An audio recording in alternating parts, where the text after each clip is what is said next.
नमस्कार. आज आपण बघणार आहोत कांद्याची जी भाजी आहे ती जर सकाळी जास्तीची बनवली असेल, मुलं अजिबात पालेभाज्या खात नाही, त्यामुळे मुलांसाठी खूप छान असा हा पदार्थ आहे।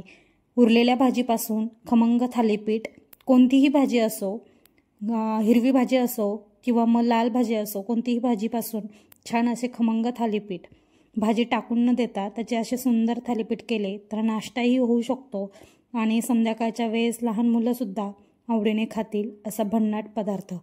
या ठिकाणी जी पालेभाजी आहे, कांद्याची पात, ही मी बनवलेली होती, ती थोडीशी उरली आहे। तर आता यामध्ये मी जे आहे, मुलं पालेभाज्या खायला कंटाळा करतात, तर त्यासाठी पालेभाज्या ज्या आहे मुलांसाठी खूप पौष्टिक आहेत, त्यामुळे असा पदार्थ बनवला तर मुलंसुद्धा आवडीने खातील। या ठिकाणी मी 1 कप त्यामध्ये गव्हाचं पीठ टाकलेलं आहे। गव्हाचं पीठ टाकल्यानंतर त्यामध्येच मी इथे थोडंसं कडधान्यांचं पीठ टाकलेलं आहे, म्हणजे ज्वारी, बाजरी असं जे मिक्स थालीपीठचं पीठ होतं ते थोडंसं टाकलेलं आहे। 4 चमचे जे पोहे खाण्याचे चमचे आहे ते, आणि 2 ते 3 चमचे बेसन पीठ टाकलेलं आहे। आणि त्यानंतर पीठ ॲड केल्यानंतर आपण चवीप्रमाणे थोडंसं मीठ टाकायचं आहे। भाजीमध्ये आपण शिजवताना मीठ टाकलेलं असतं, त्या अंदाजाने टाकायचं आहे। या ठिकाणी भाजी बनवताना हिरवी भाजी बनवली, त्यामुळे त्यामध्ये हिरव्या मिरचीचा वापर झालेला आहे, त्यामुळे लाल तिखट थोडं बेताने घालायचं। या ठिकाणी मी थोडीशी हळदी पावडर, त्यानंतर थोडंसं लाल तिखट, म्हणजे जे पीठ टाकलंय त्याला थोडंसं चव येण्यासाठी हे लाल तिखट खूप महत्त्वाचं आहे। आता हे सर्व टाकल्यानंतर तुम्ही यामध्ये, आता मी कांद्याची पात होती म्हणून यामध्ये कांदा कट करून टाकलेला नाहीये, तर तुम्ही यामध्ये अजून बारीक कांदा कट करून टाकू शकता, टोमॅटो कट करून टाकू शकता आणि कोथिंबीर, असे भरपूर पदार्थ तुम्ही यामध्ये टाकू शकता। आणि मग त्यानंतर जर थालीपीठ थापलं ना, खूप सुंदर लागतं। पण कांद्याच्या पातीमध्ये कांदा मी या ठिकाणी वापरलेला नाहीये, त्यामुळे हे जे पीठ आहे मी त्याच भाजीमध्ये थोडासा पाण्याचा हात लावून घट्टसर मळून घेत आहे। त्याचा घट्टसर गोळा तयार करून घेतलेला आहे। तुम्ही एखाद्या पाटावरती या ठिकाणी बटर पेपर घेऊ शकता किंवा मग एकदम असा जाडमधला कागद घेऊ शकता, जो आपण पापडला वापरतो त्यामधला कागद। या ठिकाणी तुम्ही बघू शकता, त्याला मी थोडंसं स्वच्छ धुवून घेतलेलं आहे पाण्याने, आणि त्यानंतर झटकून व्यवस्थित त्यावरती तेल जे आहे हाताने लावून घेतलेलं आहे। आता त्यामधूनच जे पीठ आपण मिक्स केले त्यामधून छोटासा उंडा घ्यायचा आहे आणि पाण्याचा हात लावून तो व्यवस्थित प्रेस करत खूप सुंदर पराठा या ठिकाणी थापून घ्यायचा आहे। तुम्ही जर चॅनलवर नवीन असाल तर चॅनलला सबस्क्राईब करा आणि बेल आयकॉन दाबायला विसरू नका, याने काय होईल, नवनवीन व्हिडिओजचे नोटिफिकेशन तुम्हाला येत राहतील। या ठिकाणी तुम्ही बघू शकता, पाण्याचा हात जर लावला ना, अजिबात हाताला चिपकत नाही पीठ, आणि खूप छान कागदावरती पीठ जे आहे एकसारखं पसरलं जातं आणि थापलंही जातं। आता छान व्यवस्थित पराठा जो आहे ना थापला गेलेला आहे, आणि त्याला मध्ये असे व्यवस्थित थोडेसे गोल छेद करायचे। त्याच्याने काय होतं, तेल त्यामध्ये टाकलं तर पराठा जो आहे ना खमंग भाजला जातो।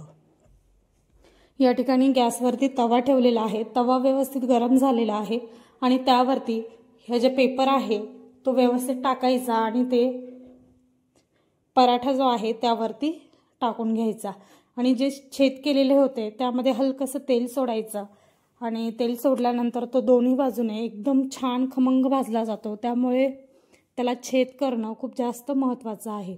खूप सुंदर पराठे या ठिकाणी तयार होतात, थालीपीठ तयार होतात, आणि हेच थालीपीठ खूप खायला छान लागतात आणि पौष्टिकसुद्धा तितकेच असतात। त्यामुळे असे थालीपीठ कोणतीही भाजी उरली तरी तुम्ही बनवू शकता। दोन्ही बाजूने व्यवस्थित तेल लावून व्यवस्थित लालसर रंग येईपर्यंत एकदम खरपूस असे भाजून घ्यायचे। या ठिकाणी दुसरा पराठा देखील मी थापून घेत आहे। इथे तुम्ही बघू शकता, हाताला जर थोडंसं पाणी लावलं ना, अजिबात हाताला चिपकत नाही, आणि थापण्यासाठी पण खूप पटकन पातळ असा थापला जातो। अजिबात फारसा वेळ लागत नाही आणि झटपट अशी रेसिपी आहे। कोणतीही भाजी असू द्या, असे जर पदार्थ बनवले, गरमागरम पदार्थ एखाद्या तुम्ही सॉससोबत किंवा चटणीसोबत किंवा मग लोणच्यासोबत, लोणचं असेल त्यासोबत इतके सुंदर लागतात। गरम गरम मुलांना सर्व करा। खूप छान अशी रेसिपी आहे। आवडल्यास लाईक करा, कमेंट करा आणि सबस्क्राईब करा। या ठिकाणी खमंग असे थालीपीठ आपले या ठिकाणी तयार झालेले आहेत। लहान मुलांसाठी एकदम पौष्टिक असा नाश्ता, सकाळच्या गडबडीत जरी असाल तरी खूप पटकन आणि झटपट तयार होणारा हा पदार्थ, एकदम कमी वेळात आणि बघायला गेलं तर साधारणतः फक्त 10 ते 15 मिनिटं लागतात. खूप कमी वेळात तयार होतो. अजिबात कसलीच पूर्वतयारीसुद्धा करावी लागत नाही. एकदम कमी वेळात तयार होणारा हा नाश्ता आहे. तुम्ही सायंकाळचा स्नॅक म्हणून जरी खाल्लं ना तरी खूप सुंदर आहे. आणि दोन्ही बाजूने तुम्ही बघू शकता टाकल्यानंतर किती सुंदर वाटतोय. आणि पॅनवरती दोन्ही बाजूने एकदम खमंग लालसर रंग येईपर्यंत जर भाजला ना, इतका कुरकुरीत आणि छान असा पराठा लागतो. तुम्ही यासोबत बटर लावू शकता किंवा मग तुपाने सुद्धा ग्रीस करून व्यवस्थित खाऊ शकता.